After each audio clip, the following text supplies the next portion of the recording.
My favorite sleights in card magic are the ones that could be used for different things. You can use the same move for a color change, a control, a palm, etc. And this move is one of those moves. It could be used as a palm, as a control, and maybe even a color change. Now I don't have a name for this, so question of the day today to you guys is to name this move. So go ahead, please leave a comment down below on what you think that we should call this move. I do read every comment, so I'll just choose one, and I guess we'll just call it that from now on. So this move is a combination of some stuff that I was playing around with, along with one of my first teachers in card magic back when I was like 12 years old. His name is Jonathan Price. We were playing around with this concept, and this is the result. This is a very easy, versatile move to learn. It looks like this. Let's say they say stop on a card, and they remember this card. Let's say that's a selection, and you ask them how many cards do they think is above their card. They go, well, gee, I don't know. And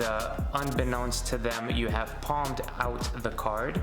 Another way to do it is as a control. So let's say it's there, and you say how many cards do you think are above, and they say, oh, how am I supposed to know, Alex? Then you go, it's 0, idiot, because I controlled it to the top. Yes, thank you. So for a step-by-step breakdown of this move is as follows. First, we're just going to learn how to palm the card out, because that's going to be similar to controlling it to the top or any other move. It all starts with stealing that card out. So you're going to start with left hand and dealer's grip, and we're just going to dribble the cards, and they're going to say stop somewhere, and then you're going to show them the card. You can also just have them pick a card, obviously, and then when you take it back, you just grab everything square up and show it to them like that. The reason for this is that you're going to want to get into a one-hand fan from this action. Okay, so one-hand fan looks like that. All you're doing is you're holding the packet in middle grip like this. First thumb here, these fingers here, and then the first finger and the pinky are going to contact the left side and the right side, holding everything like this. Okay, as you can see right there, and then the thumb is going to go down to the bottom right corner, right, if you're looking at it sideways, because usually you're just sideways like this looking at it, and you're going to start pushing with the thumb and pulling with the fingers to get a one-hand fan like that.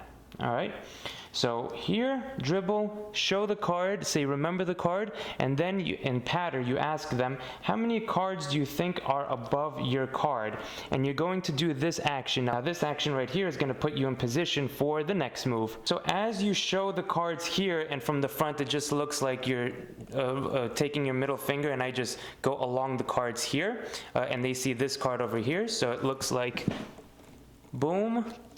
How many cards do you think are above your card? And now what's going to happen is that from behind you're going to close everything down onto the packet into your left hand. You're going to close everything down into an out-jogged position like that. All right, so it's not going to be fully closed on top, fully squared with the bottom packet. It's going to be out-jogged like this. Now from here, you're going to use the pressure from the middle finger and the ring finger of your right hand to steal and start pulling out the card towards the spectator.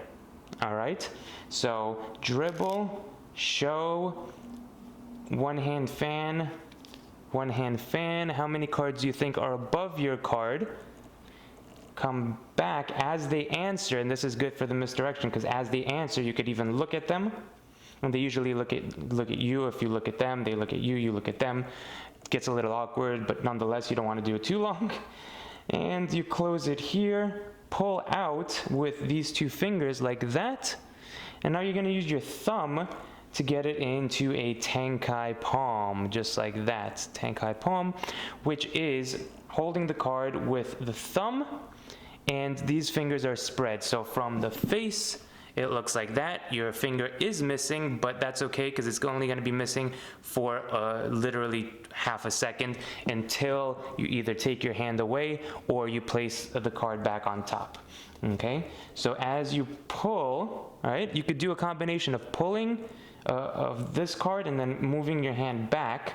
All right, whatever is comfortable for you. I like to just kind of pull enough that I could get my thumb in there, and now I come with my left hand. My left hand's gonna come here back so it clears, and then upwards at a diagonal as I square the packet, and my right hand goes down on a diagonal as it palms off the card.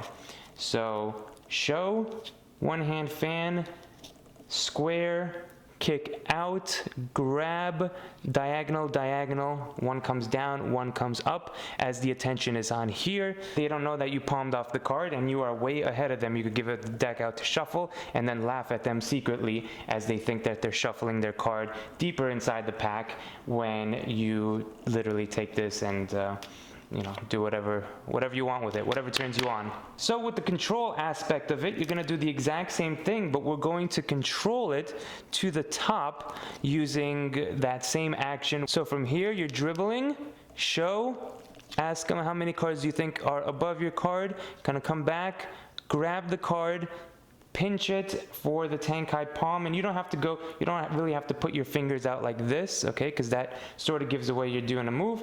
Just come out here, grab the card, make sure it clears as you're moving forward.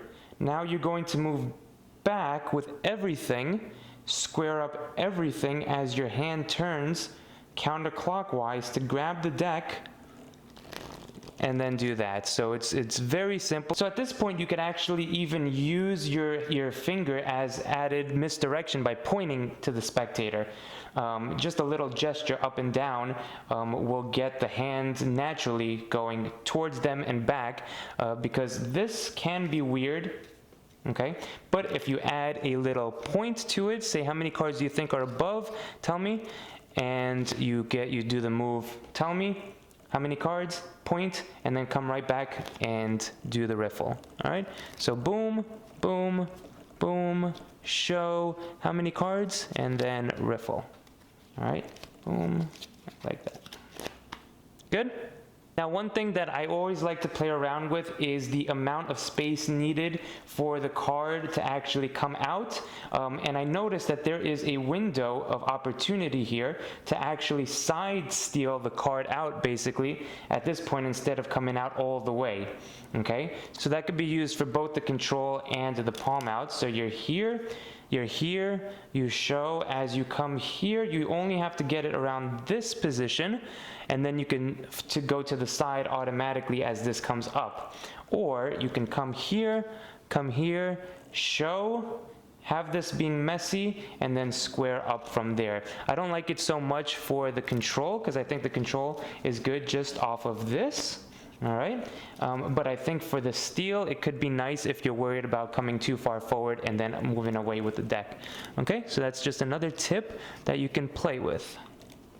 So from the front, once again, you're here, you show, you one hand fan, you come here and there, all right? And the pointing really makes it nice. How many cards do you think are above? And you do it rather fast, and you should try to practice this without necessarily looking down at the hands, because again, this is not the best control, this is not the best palm. It is efficient if you want to palm off the card right away. How many cards do you think are on top? But if you're worried about that action, especially when using it as a control up to the top, then you're going to want to do it under some sort of misdirection, as if you were to do, let's say your pass is not the most invisible, you're going to want a little bit of misdirection, so you ask them a question, and as that happens, you do the move. Yes? So there you go. What do you think? Let me know in the comments below if you would use this move, and like I said, the question of the day is, what is the name of this move? It just seems like a palm to me, but let's come up with something good.